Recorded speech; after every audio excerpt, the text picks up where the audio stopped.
Hello friends, कैसे हैं आप सभी। तो चलिए आज इस नई वीडियो में एक और नई रेसिपी आपके साथ शेयर करेंगे। तो आज हम बनाने वाले हैं कुटू के आटे के पराठे। जनरली क्या होता है कि कुटू के आटे के पराठे बनाना बहुत मुश्किल काम होता है। अच्छा भी इसको नहीं बना पाता क्योंकि उसका आटा ही गूंदना किसी को नहीं आता है। तो आज मैं वही आपको सिखाने वाली हूँ कि व्रत में खाए जाने वाले बहुत ही पॉपुलर आटा जो है कुटू, उसके पराठे हम किस तरह से बनाएं। तो उसका रेडी करते हैं। सबसे पहले हम डो, तो उसका डो यानी आटा गूंथने के लिए हमने यहाँ पे 1.5 कटोरी हमने कुटू का आटा लिया, 1.5 कटोरी सिंघाड़े का आटा लिया, उसको मिक्स किया। उसके बाद उसमें स्वाद अनुसार नमक डाला, या ये कह लीजिए कि करीब 1.5 चम्मच ही हमने इसमें नमक भी डाला, क्योंकि हम आलू डालते हैं तो नमक बहुत कम हम इसमें नहीं डालेंगे, थोड़ा ज़्यादा ही रखना होता है। और सबसे बड़ी और मेन बात कि इस आटे को कभी भी पानी से नहीं गूँथा जाता है। ये आटा जो है आलू से गूँथा जाता है।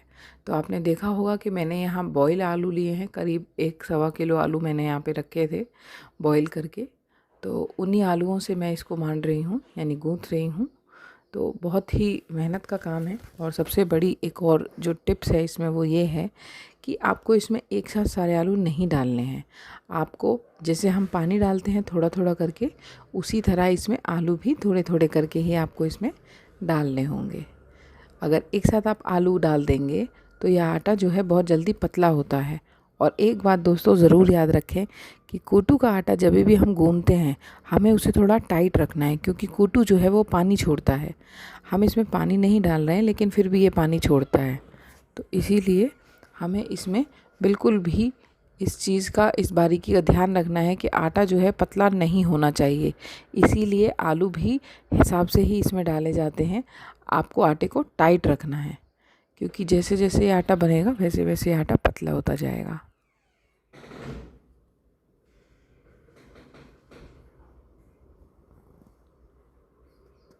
तो आप देख पा रहे हैं कि आटा जो है मैंने तैयार कर दिया है, गूंथ दिया है।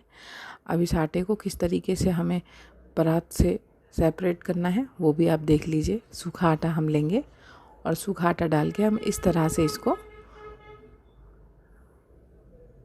परात से छुटा लेंगे। तो चलिए, बीच बीच में साथ में चक्कू से आप अपने हाथ को भी आटे से अलग करते रहिएगा। आटे में जो हाथ में जो आटा लग जाता है उसको, क्योंकि बार बार हाथ धोना इस आटे में काम नहीं करेगा। तो ये देखिए, मैंने यहाँ थोड़ा सा तेल का यूज़ किया है इसमें। तेल आप ध्यान रखिएगा, क्योंकि व्रत में सरसों का तेल तो नहीं खाते हैं, इसलिए आप देसी घी या फिर मूंगफली की रिफाइंड का ही इस्तेमाल करिएगा। और इस तरीके से हाथ से अपने आटे को आपको निकालना होगा, क्योंकि ये आटा बहुत ज़्यादा हाथ पे चिपक जाता है और फिर आटे को बांधना बहुत मुश्किल हो जाता है। तो इसीलिए गूंथते वक्त इस आटे को, इन चीज़ों का आपको ध्यान रखना होगा। जब आप अपने हाथ से आटे को साफ़ करेंगे तभी आप इस आटे को बांध पाएंगे, वरना ये बार बार फटता ही चला जाएगा।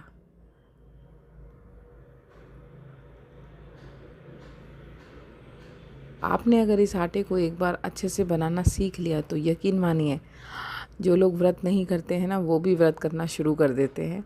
क्योंकि व्रत में अक्सर प्रॉब्लम सबसे बड़ी यही होती है कि व्रत तो रख लिया, आप खाएं क्या। और सुबह से रात तक भूखे रहने के बाद जब खाना मिलता है और उसमें सिर्फ आलू खाना पड़ता है, तो सभी के लिए बहुत मुश्किल हो जाती है। तो इसीलिए फ्रेंड्स, आप ध्यान रखिए इस चीज़ को, और मेरी सभी वीडियोज़ को आप एंड तक देखें। इस वीडियो को भी एंड तक देखें, और एंड तक बने रहने के लिए आप लोगों का सभी का बहुत बहुत थैंक यू भी है, क्योंकि आप अपना कीमती टाइम हमें दे रहे हैं। लेकिन यकीन मानिए, जो भी रेसिपीज़ मैं शेयर करती हूँ वो A1 रेसिपीज़ होती हैं और उनका टेस्ट बहुत ही अच्छा होता है। तो अब आपने देखा कि मैंने किस तरह से कुट्टू का आटा जो है वो रेडी कर लिया है, और अब हम इसके बनाने वाले हैं पराठे। क्योंकि मुझे थोड़ा ज़्यादा पराठे बनाने होते हैं और ये पराठा सिकने में टाइम लेता है, इसीलिए मैं हमेशा 2 तवे चढ़ा लेती हूँ। और दूसरा रीज़न ये भी है कि मैंने आपको बताने के लिए कि अब पराठे के लिए जो आटा हम यूज़ करेंगे वो हम नॉर्मल लोहे के तवे पे बनाएं पराठे या फिर नॉन स्टिक पे। तो बिल्कुल परेशान होने की ज़रूरत नहीं है। आपके पास नॉन स्टिक तवा है तो वेल एंड गुड है, अगर नहीं है तो आप लोहे के तवे को भी यूज़ कर सकते हैं। तो लोहे के तवे को भी यूज़ किस तरीके से करना है मैं आपको बता देती हूँ। हमने दिखा दिया आपको कि किस तरीके से मैंने तवे को धोकर उस पर रख दिया था। अब मैं यहाँ इतने पराठा बेल लेती हूँ। जब तक मेरे तवे पे से पानी गायब हो रहा है।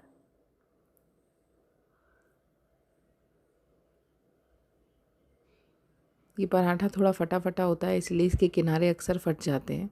तो आप चाहें तो ऐसे भी खास यूज़ कर सकते हैं इसको। और अगर आप चाहें कि नहीं मुझे शेप में ही चाहिए, तो एक प्लेट की हेल्प से या फिर इस तरह से कोई लिड आपके पास पड़ी हो स्टील की, जिसमें बहुत ही नुकीली यानी शार्प एजेस होती हैं, तो आप यूज़ कर सकते हैं। और देखिए मैंने इसको इस तरीके से कट कर दिया है और एक्स्ट्रा जो भी है इसमें है वो मैंने हटा दिया है। तो यहाँ मेरा पराठा एकदम राउंड राउंड हो गया। और ये पराठा कभी भी रोटी की तरह तवे से चकले से नहीं हटाया जाता है। इसको चकले को उठा के हाथ पर लिया जाता है, क्योंकि ये जो है फट जाता है। अब यहाँ हमने नॉनस्टिक तवे पे तो पराठा डाल दिया है, लेकिन लोहे के तवे पे डालने के लिए हमें उसकी ग्रीसिंग करनी होगी पहले। तो यहाँ हमने ऑयल लिया है और ऑयल से तवे पे अच्छे से उसकी ग्रीसिंग कर दी है, ताकि हमारा पराठा जो है वो तवे पे बिल्कुल भी ना चिपके। तो चलिए अब लोहे के तवे पे भी एक पराठा डाल देते हैं। गैस को फुल रखेंगे, क्योंकि हाई फ्लेम जो बहुत तेज़ गर्म तवे होते हैं उसी पे ही मैं जनरली बनाती हूँ, क्योंकि मैंने आपको बताया कि ये बहुत टाइम लेते हैं सिकने में, तो ठंडे तवे पे बनाना मुश्किल है।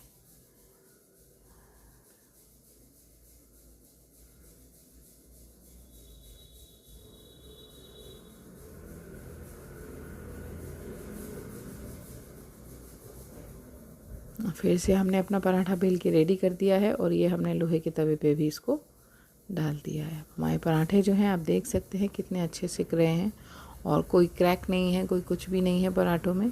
बिल्कुल ही एकदम शानदार गोल गोल पराठे आप लोगों के लिए व्रत में तैयार हैं। और ये बहुत टेस्टी पराठे होते हैं। मेरे तो बच्चे जो या और घर में जो व्रत नहीं रखते हैं वो भी व्रत वाले दिन इस पराठे को ज़रूर खाते हैं।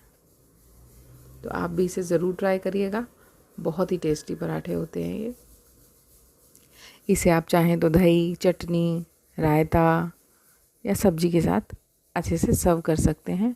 और पराठा बनने के बाद उस पर देसी घी डालना, या फिर वाइट घर में बना हुआ जो मक्खन होता है दही छाछ से निकला हुआ, उस मक्खन के साथ ये पराठे बहुत ही टेस्टी लगते हैं। आप चाहें तो इसमें आलू ऐड तो हम करते ही हैं, इसमें आप अदरक, घिसा हुआ बारीक कटा हुआ हरी मिर्च भी ऐड कर सकते हैं, थोड़ा काली मिर्च भी ऐड कर सकते हैं, ताकि आप प्रॉपर व्रत में आलू के पराठे भी दही के साथ सर्व कर सकें।